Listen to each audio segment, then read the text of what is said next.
Bonjour, j'espère que tout va bien chez toi, sinon je suis de tout cœur avec toi. Tu l'as déjà entendu bien sûr, la vérité te rendra libre. Cette phrase est tirée de notre texte d'aujourd'hui, est tirée de l'évangile selon Saint Jean, chapitre 8, le verset 31 à 42. Dans cet évangile, les ennemis de Jésus continuent à avoir une dispute avec lui parce qu'il venait de se déclarer Dieu. Et pour eux, c'était insupportable. Et Jésus leur dit, pourquoi vous cherchez à me tuer? Parce qu'il voulait en fait le tuer. Pourquoi vous voulez me tuer? Parce que je vous dis la vérité. C'est seule la vérité qui peut nous rendre libres. Et Jésus répète et il répète cette phrase. Je pense que cette phrase est très, très, très importante pour nous tous aujourd'hui. Je sais que nous avons tous, ou peut-être toutes, ou pas d'ailleurs, je ne sais pas si tout le monde l'a fait, cette expérience d'aller devant un prêtre pour se confesser, pour se libérer, pour dire toute la vérité sur sa vie. Tu sors, tout te sent léger, tout te sent légère, tout te sent libre, parce que tu viens de faire le point de ta vie, avec toi-même de ta vie, tu viens de te dire la vérité. Je l'ai déjà entendu dire, tu peux mentir à tout le monde, mais il ne faut jamais mentir à soi-même. Jésus nous rappelle aujourd'hui l'importance de vivre toujours en phase avec la vérité.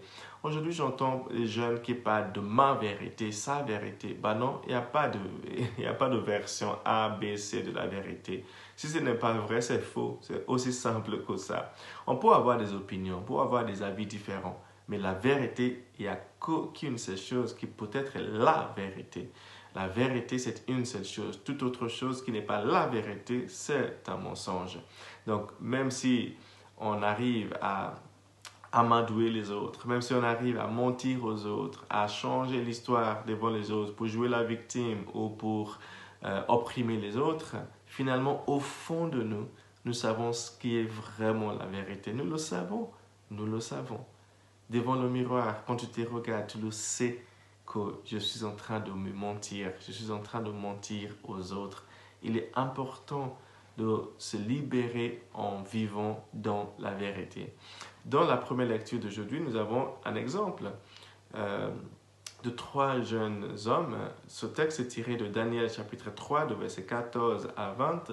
Là, nous avons l'histoire du roi Nabucodonosor qui a décrété que plus personne ne pouvait ne devrait rendre un culte à Dieu.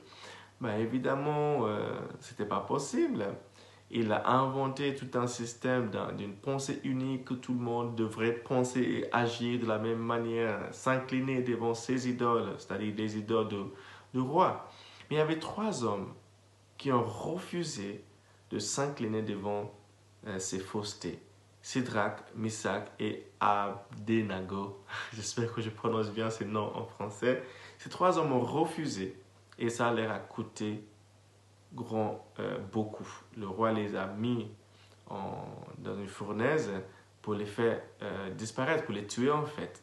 Vous savez, quand tu refuses de t'incliner devant le mensonge, il y a des conséquences parfois néfastes, parfois négatives à ton encontre. Mais c'est le prix à payer pour vivre dans la vérité. Mais ce qui est arrivé à ces trois jeunes hommes, c'est que Dieu a envoyé un quatrième homme qui est venu les secourir dans le feu.